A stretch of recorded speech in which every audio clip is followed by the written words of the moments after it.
What if a simple wedding night turned into something far more mysterious?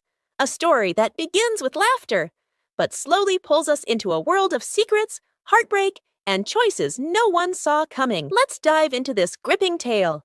The story begins with our main character, Boksu, riding his scooter. He arrives at a wedding ceremony. Meanwhile, we see our other main character, Sun, who is also trying to get into the same wedding without an invitation. The wedding host stops her and won't let her in. We learn that Sun is a part-time teacher trying to get a permanent position. The scene shifts to inside the wedding hall. Boksu arrives. The couple is about to complete their vows when Boksu rushes in, grabs the bride's hand, and says he's a little late. He starts to lead her away, and everyone just stands there, watching in disbelief. The groom steps forward to try and stop them, but the bride ignores him and continues to walk away. Suddenly, a group of bodyguards rush in and grab Boksu and the bride. Before the groom can get close, a waiter, pretending to be the groom's lover, runs up to him, hugs him tightly, and says, "You can't marry anyone but me." The waiter, who is helping Boksu, even kisses the groom to make everyone believe they're a couple. Taking advantage of the distraction, Boksu leads the bride away. On their way out, he sees Sun. Boksu freezes, and he has a flashback to his school days. It's as if he knows her from before. The bride tells Boksu to hurry up or they'll get caught. A van pulls up to them. They both get in, and the van drives off. We learn that Boksu is a part of a team that includes his two friends, Minji and Lee. Their job is to break up arranged marriages, and they get paid very well for it. After dropping the bride off, they drive away. They meet up with Lee a little later. They're all having fun in the van when 4 students suddenly appear in front of them. Boksu sees the 4 students, and he has another flashback. The story goes back in time to Shil High School in 2009. We see Boksu and his friend, Lee, trying to escape from school. But their teacher catches them and punishes them. Their punishment is to walk around on their knees, which tears their pants. From a classroom window, Minji shouts, "I love you." To Boksu, he replies, "I love you, sister." Minji has a crush on Boksu, but he doesn't like her back. The scene shifts to inside their classroom. Sun is the class president. The teacher comes in and announces their grades. Sun has the highest score, while Boksu and Lee have the worst. Seeing the struggling students, the teacher gets an idea. He decides to create study groups, pairing intelligent students with the ones who need help. He also announces that the group with the best grades will win an award for the best student group. To everyone's surprise, Boksu is paired with Sun, an extremely smart student, since he's one of the weakest. Minji stands up and asks the teacher if she can be in Boksu's group. The teacher tells her that her grades are already low, and if he puts her in Boksu's group, they'll both be too weak, making their group the absolute worst. He says he paired Boksu with Sun because he believes she will be a good guide. Since Boksu is in Sun's group, it's her job to help him improve. She goes over to him and asks for his notes, but Boksu isn't interested in studying. He tells her, "Look, you don't need to show off how smart you are. And by the way, I have a lot of other things to do besides studying." From then on, whenever Sun tries to teach him, he makes up excuses. He'd either fall asleep in class or go play basketball. But Sun needs to get her group's grades up, so she keeps pushing him. But Boksu refuses to listen. Sun is completely frustrated with Boksu. One day, she takes him to the school rooftop and acts very flirtatious. She then starts to scold him, saying, "Look, I'm the top student in this school, and I don't have time to keep running after you. How can you be so shameless? Don't you ever feel bad about how much you're struggling?" She says some very harsh things, and her words actually get to him. She then hands him a book and leaves. Later that night, Boksu is seen studying. Minji sees him and is surprised. She asks him who told him to study and why he's suddenly studying. She questions if he's sick, as he's always been someone who loves to have fun, but only he knows it's all because of a girl. The next day, Boksu brings his homework to Sun. Seeing his progress, she smiles at him, and his heart starts to beat faster. A little while later, Sun is on the rooftop checking Boksu's work. She thinks to herself that God made him so cute, but didn't give him any brains. At that moment, she sees 3 boys bullying a girl. Boksu arrives and beats up all 3 of them like an action hero, but he sprains his ankle in the process. Sun sees the whole thing. Boksu notices her looking at him but pretends his ankle is fine. He lectures the 3 boys, saying, "Abraham Lincoln is my idol, and I'm against violence, just like him." Do you even know who he was? The 3 boys, also fools, don't know. One of them says, "Yeah, Abraham Lincoln was Modi's grandpa. Baksu lets them go. The next day, it's their PE class. All the groups have to participate in a three-legged race. Since Baksu is her partner, Sun tells him they have to win, and that if they lose because of him, she will kill him. The race starts, and everyone begins running. Because of his sprained ankle, Baksu can't run, and his leg is in a lot of pain. He and Sun fall after a short distance. This is a critical situation for Sun, but she doesn't want to lose. She unties their legs and puts Baksu on her back. She starts running towards the finish line, and all the other students are shocked. Sun carries Baksu and wins the race. Later, they are in the school's medical room. Baksu can't believe that Sun carried him on her back to win. He asks her if she's crazy and why she did that. He's worried about what people will think of him. Sun tells him that he's the fool. "Can't you even manage to run with a girl?" she asks. She starts to leave, but before she does, she tells him that he can do anything if he puts his mind to it, and that he has the ability to succeed. Baksu freezes after hearing this. He looks out the window and watches Sun playing basketball. The next day, Baksu finds Sun and without any hesitation tells her how he feels. He asks her out on a date, but she says she doesn't date fools. Baksu tells her that he's trying to become smart and that she can have hope in him, because he won't disappoint her. Sun tells him that she can't have hope in him and begins to walk away, but she stops and has an idea. She tells him that if he gets good grades, she might consider it. Baksu is thrilled because he's ready to do anything for her.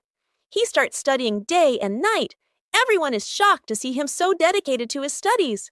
Sun is also surprised to see him learning so fast. She helps him with his studies. That night, he takes her to his family's restaurant.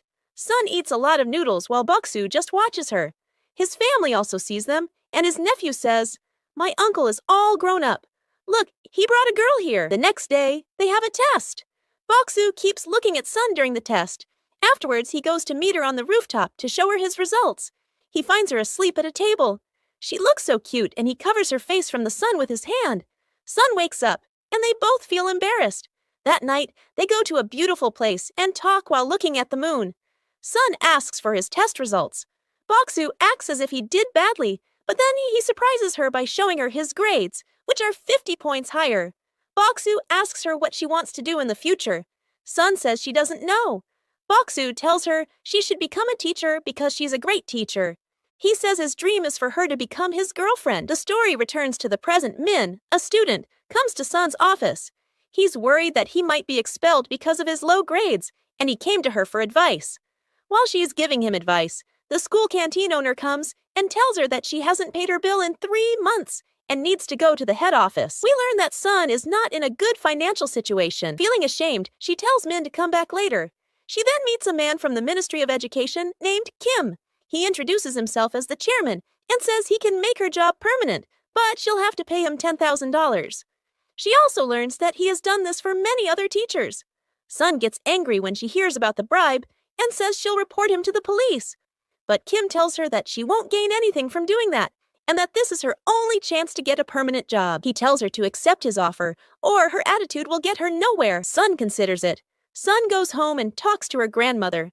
She opens her closet and takes out her bank book. The scene cuts to the school. Sun is happy when she arrives at the school, but she learns from a teacher that Kim has scammed many students and run away. Sun is shocked. We understand that she gave him the money. She tries to call him, but he doesn't answer. Min comes to her and says he's going to kill himself, but Sun doesn't pay attention to him because she's also in shock. We learn that the school is discriminatory. The top students get luxury rooms and better study facilities, while the low-ranking students get nothing. Min was also a victim of this. His rank has dropped, and he's afraid he'll get expelled. He posts a message on social media and then disappears. The news about Min spreads throughout the school. His mother is worried sick, and Sun is also worried. She goes around the area to look for him, but she can't find him. She's exhausted and goes back to her office. She gets a message from Min saying that he wants to die. Sun texts him back, saying she also wants to die, and tells him to send her his location so they can die together. Min gives her his location, and she rushes to the bridge where he is standing. Min asks her what he should do.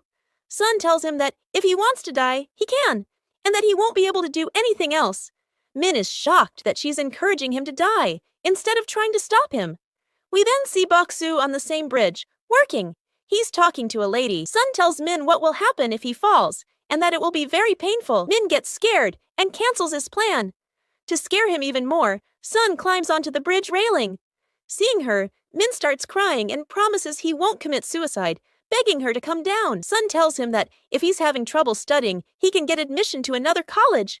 Just then, her phone, which is on the railing, starts to vibrate and falls. Sun catches it.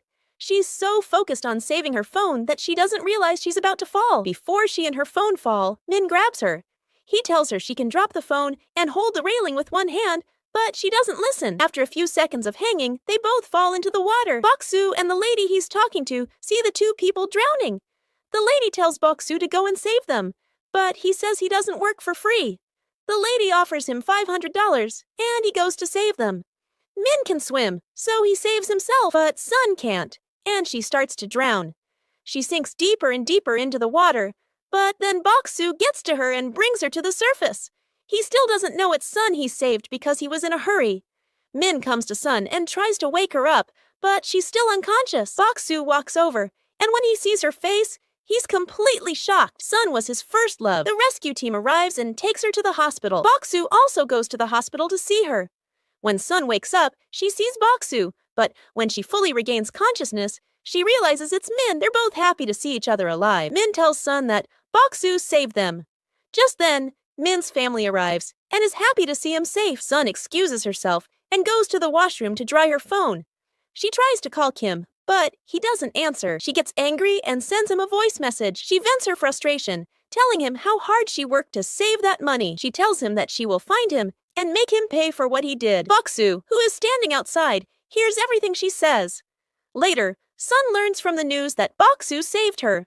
She's shocked, and she has flashbacks to her past, but she tells herself there's no point in thinking about it anymore. Boksu is also worried after finding out about Sun, but he tells himself there's no point in worrying. We then see another main character, Sai-hoo, who has just arrived in Korea. The next day, Sun goes back to college, and all the students welcome her. Min also attends his class, but his classmates are not happy to see him. A boy criticizes him and calls him a loser. Because of the incident with Min, the school's reputation has been damaged, and people are protesting to shut it down. The school's head, Ja-in, is worried and asks her assistant to find a solution. Meanwhile, Boksu is given the Brave Citizen Award for risking his life to save people. He has become famous all over Korea. We see Ja-in again. She sees Boksu's picture in the newspaper. Sai-hoo arrives, and we learn that he is Ja-in's son. They all know Boksu very well. We also learned that something happened in the past that got Boksu expelled. Si-hoo gives his mother an idea. They should readmit Boksu to save the school's reputation.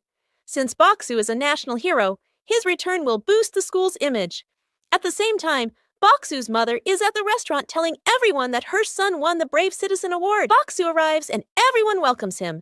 His teacher, Mr. Park, is also there. He tells Boksu that he should forget the past and come back to school. We don't know what happened between Boksu and Sun in the past. Boksu doesn't agree with Mr. Park and goes home. When he gets home, he sees another award, and the story goes back into a flashback. We learn that Boksu and Sun were at the top of their class in the study groups Mr. Park created. Their group did very well. Sun gives him a "You Can Do It" award for his hard work, but Boksu wants something else. Sun knows what he wants and kisses him. Boksu goes crazy. He's completely smitten. He only looks at Sun in class. The story returns to the present. Sun arrives at Kim's house but doesn't find him. She finds his little girl. Sun asks the girl where her father is. The girl tells her that her father has scammed people and run away. Sun gets angry and asks the girl if she lives alone. The girl doesn't say anything, and Sun leaves. Boksu also decides to look for Kim, but his friend Lee tells him not to help Sun and asks him if he remembers what she did to him. Mr. Park arrives and asks Boksu to come back to school. Boksu asks what's the point of going back. Boksu's mother arrives and overhears everything. She asks Mr. Park why he wants her son to come back. He tells her that Boksu saved a student's life, so the school wants to offer him a chance to study again. Boksu's mother doesn't agree and tells him that Boksu will not go back to school. Mr. Park tells the vice principal about it, and the vice principal puts a lot of pressure on him, telling him to do whatever he can to bring Boksu back because the chairman is getting angry. Sun overhears this and wonders why they want Boksu back so badly. Boksu goes to deliver a restaurant order and finds Sai-hoo. Si-hoo deliberately ordered from his restaurant to talk to him. Boksu is surprised to see him. Saihu asks him to come back to school and offers him money. Baksu asks why he would do that. Sihu says, "You must have felt bad after you had to leave school, right?" Baksu gets angry. He grabs Sihu and tells him it was all his fault, and that he's a fool for forgiving him for faking his death. Sihu tells him that he's going to become the school's chairman soon. Baksu doesn't listen to him and leaves in anger.